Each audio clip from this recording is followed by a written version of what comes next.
so much for tuning in live, our CAPPA Live. CAPPA is the Childbirth and Postpartum Professional Association. And today we are going to be talking about mentoring with one of our wonderful faculty members, Abby Bordner. She wrote a blog post recently called Find a Mentor or Be a Mentor. And I love to talk to all of our faculty, and I wanted you to be able to join in on that conversation. So Abby started her career in women's health. She began at Planned Parenthood in Portland, Oregon, where she was trained as a health counselor for contraception and HIV and AIDS. She had her first child in 1999 when she began her interest, and that's when she began her interest in birth work, which I think for a lot of us, that's the case when we have our own children, although not all of us. She pursued her doula certification and shortly after became a childbirth educator and eventually a lactation educator. Like so many of our members, once you take one training, it's so fun to like, ooh, now I want to take another one. Now I want to take another one because they all kind of fit together. She teaches many educational workshops related to birth and parenting. She has spoken at our CAPPA conferences several times. I always really enjoy her conference sessions. So you can find those on our CAPPA Education Center, or you can come to a conference next time she's speaking. And she started an online parent education and personal support coaching business called Relationship-Based Parenting. I'll have her put all of her information in the comments after we're done talking. But her passion is working with families as a health and wellness educator to build skills that support compassionate families and all the important dynamics within it. She has 2 children and lives in Santa Fe, New Mexico. She is incredible, and I'm so excited to have her here with us today. So I'm going to bring Abby on to our CAPPA Live.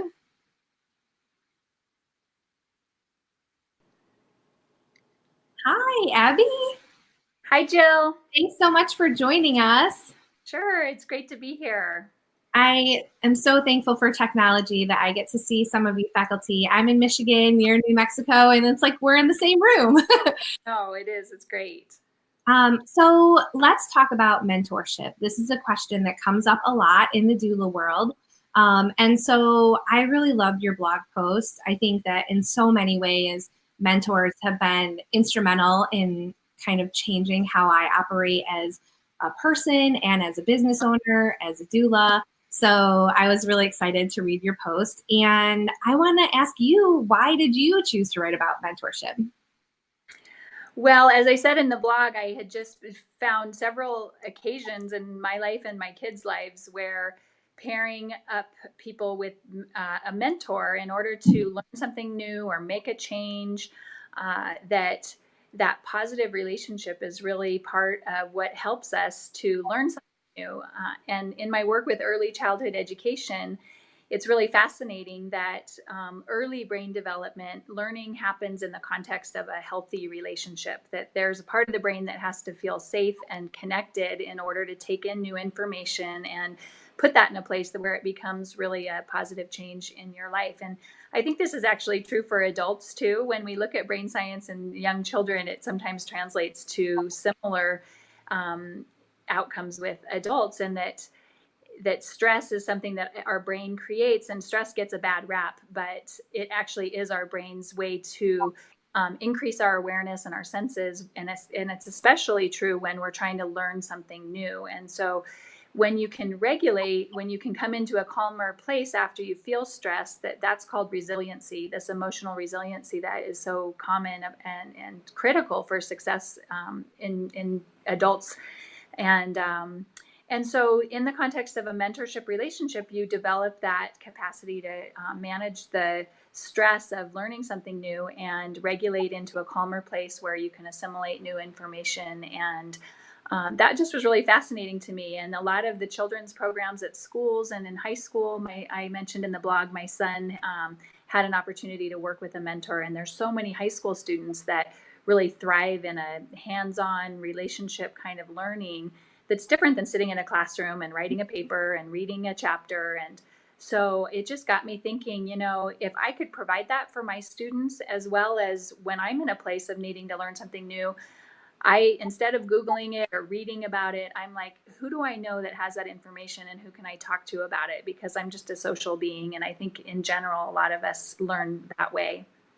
I I also people contact me about trainings, and they're like, I'm debating between an online training or an in-person training. And when we really talk about that, a lot of people say, you know what, I learned so much better in an in-person environment where there's give and take and there's questions and practice.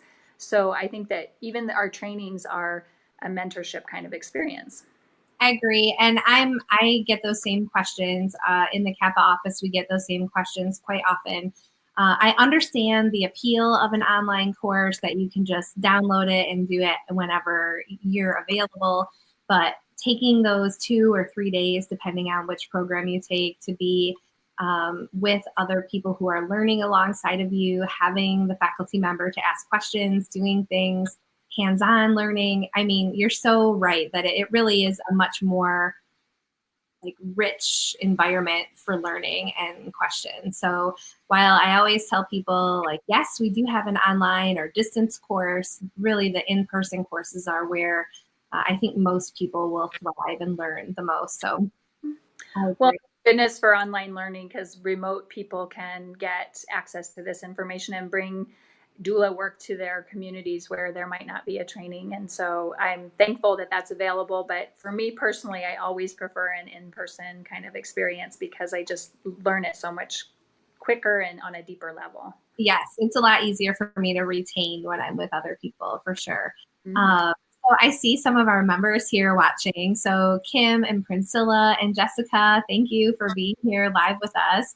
I love when it's names that I don't know, and I love when it's names that I do know. So that's really fun to see them popping up. So let's kind of talk a little bit more about the importance of relationships for learning and changing.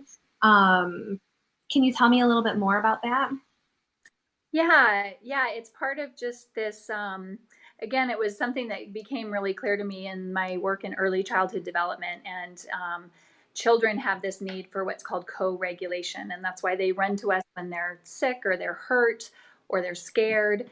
That when you scoop them up in your arms and they start that deeper breathing, it's really the relationship that has brought them into that more calm state. And it happens really for the length of a child's early childhood through 7 or 8 years old, that they really need the relationship to help regulate those really difficult emotions. And you see it in toddlers, you can see it in maybe a kindergartner or a third grader where they just want to crawl into your lap and they feel better. And so that just got me thinking, the value of that relationship and the early attachment and bonding, and how that really actually the mirror neuron, you look at another person and you kind of imitate their expression. And you see babies and parents doing this, and you don't know who started it, but each of them are looking at each other and making the same expression. And this is all about this brain chemistry that exists between two people when there's a healthy, strong bond. And it makes me realize that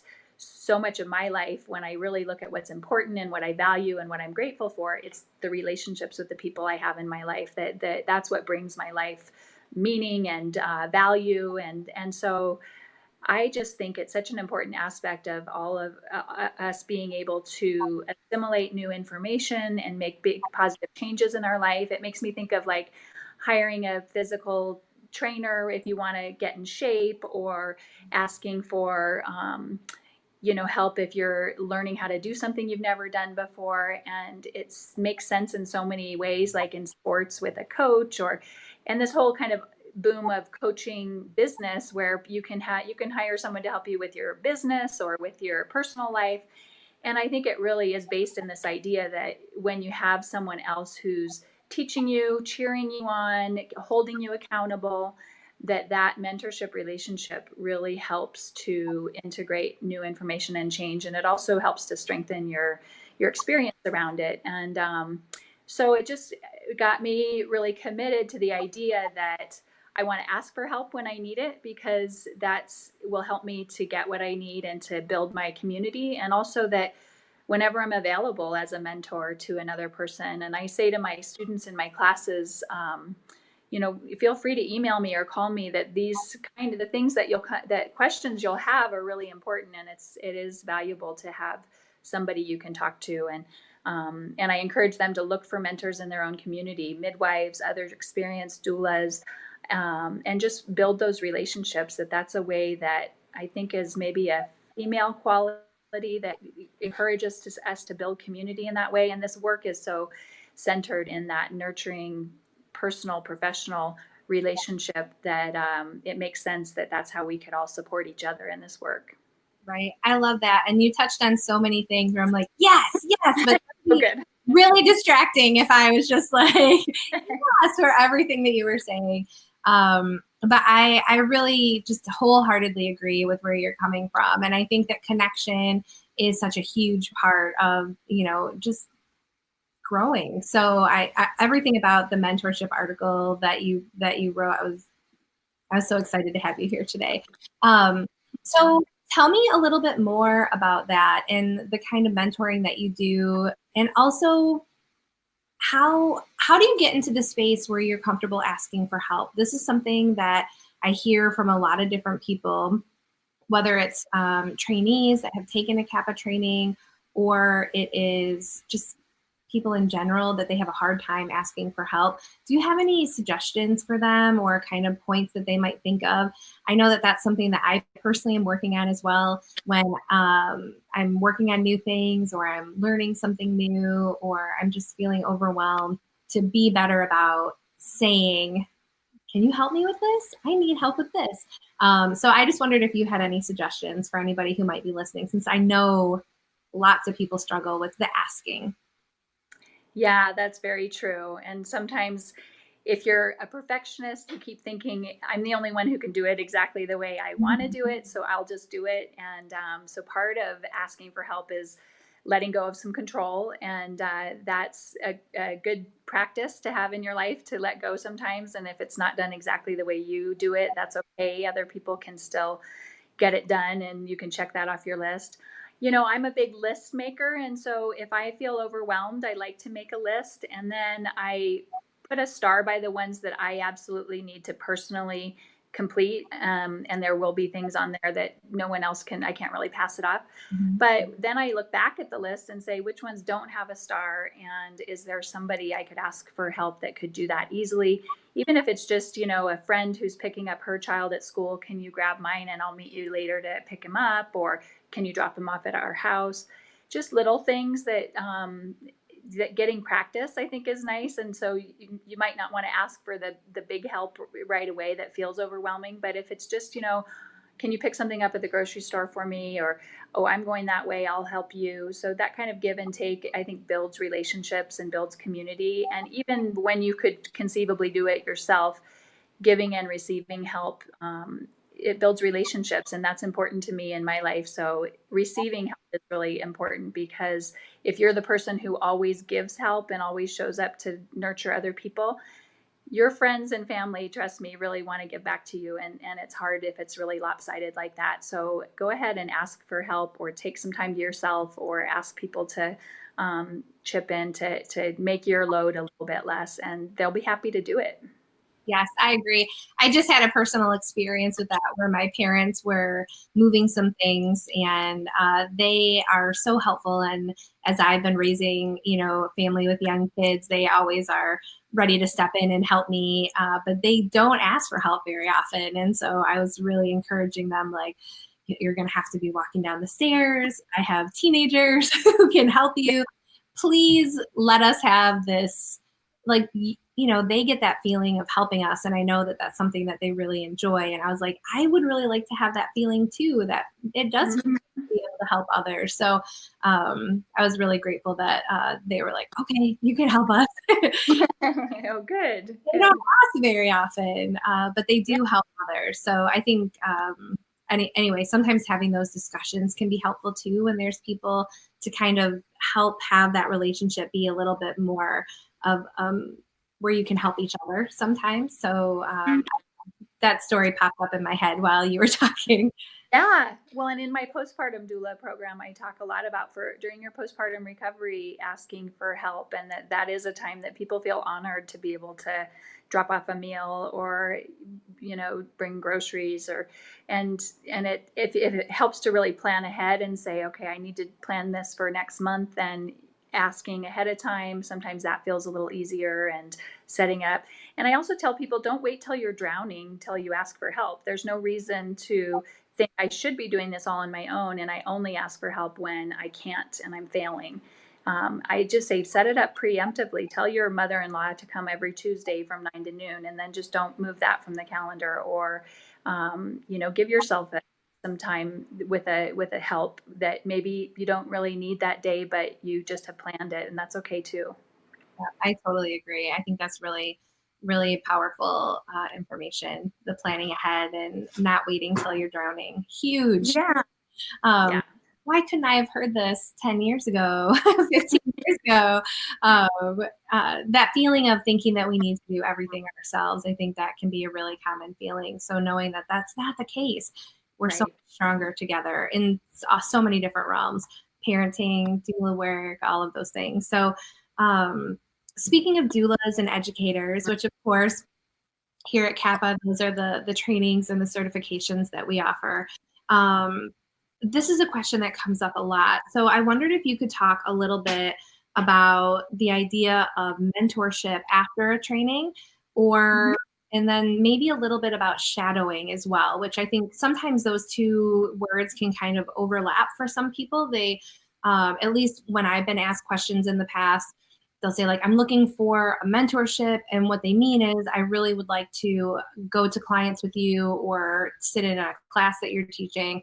So I wondered if you could just talk about, after someone takes a training, whether it's a labor doula training, a postpartum doula training, childbirth educator, lactation educator, new parent educator, all the trainings that CAPPA offers, afterwards, what kind of mentorship might they want or need? Yeah, I think it's different for everyone. I've had students who, for labor doula training, for example, who have never been to a birth, have never seen a birth, and maybe never given birth herself, and so it feels really overwhelming to walk into a labor without any experience at all. And so some doulas with no experience like the idea of shadowing, which means that you could follow an experienced doula and watch what she does and see her work with her clients, and you're more just an observer and not necessarily working as a doula or actively working as a doula.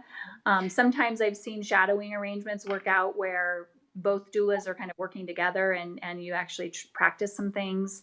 It takes a lot of willingness on your client's part to be able to have a shadow doula come. It can be an intimate decision, and if they have a doula and their partner maybe or a family member, having a third or fourth person there that's shadowing, the client ultimately has the choice of saying whether or not they're comfortable with that. And I've had some doulas wait to get a shadow client, and it takes a little bit longer. It takes just the right client who doesn't feel too private about the birth, and is willing to accept that extra person into the labor room. But I also encourage people, even with just little or no experience, to kind of dive right in and see how it goes. A mentor, then, on the other hand, would be somebody that is available to support just the student doula. She's not there to support her clients or the other families, but having a mentor means you have someone you can text in the middle of a birth or at a postpartum visit, somebody you can debrief with after you're done working and say, this happened, and what could I have done better? What did that mean? Somebody who can kind of debrief and explain to you maybe medical procedures you hadn't seen before, or even just listen to you kind of share your experience and know from her own personal experience what that's like for you. And I know partners and husbands get good at listening to experiences, but they don't always have the, just the education behind it to help you reflect on, make it really meaningful for your training. And so I think mentorship is really an important part of becoming certified. I think by the time you get certified, you'll be a much better doula if you've had good mentorship and training. And then, once you get a lot of experience, you can be a mentor to another student. Yeah, I think that's really important. It's one of the reasons why I love our CAPPA Connection group for some of those questions, and hoping that those deeper mentorship relationships will form in addition to the faculty that teach the training. So Abby, that I wouldn't keep you too long, so I'm gonna wrap up our time, even though we could probably talk all afternoon. I love it. Thanks, Jill. My pleasure. So before you go, will you tell everybody about any upcoming trainings you have, or in the comments below, I will add where they can read your blog post, but how else can they find you? Great. Well, I'm on Facebook. I have a business page, Abby Bordner, consultant and trainer. And then I have my personal page on Facebook. My website is abbybordner.com. And I do the labor doula and postpartum doula trainings. My upcoming trainings are Sparks, Nevada, El Paso, Texas. And then after the first of the year, it'll be Albuquerque, New Mexico, and Santa Fe, New Mexico. So I encourage people to check out my website and sign up for my newsletter. I send out about twice monthly a newsletter with my training dates and articles and links to things like that. Awesome. Yeah, people can also go to our CAPPA website. It's cappa.net. And they can look up trainings there as well. But feel free, Abby, to post any links in the comments so that people can find you specifically. Okay. I'm so grateful for your wisdom and your time. It was awesome talking with you, as always. And I think that so many people will benefit from just kind of learning a little bit more. I think the wisdom that you bring, considering early childhood and some of those other things that you kind of bring to the table, is really exciting to me. So thank you for that. And I'm always sad that 20 minutes goes by so fast. Go by fast. Yes. So have a wonderful day. And to everyone who's watching, thank you so much. And yeah, we'll talk to you later. Bye. Bye.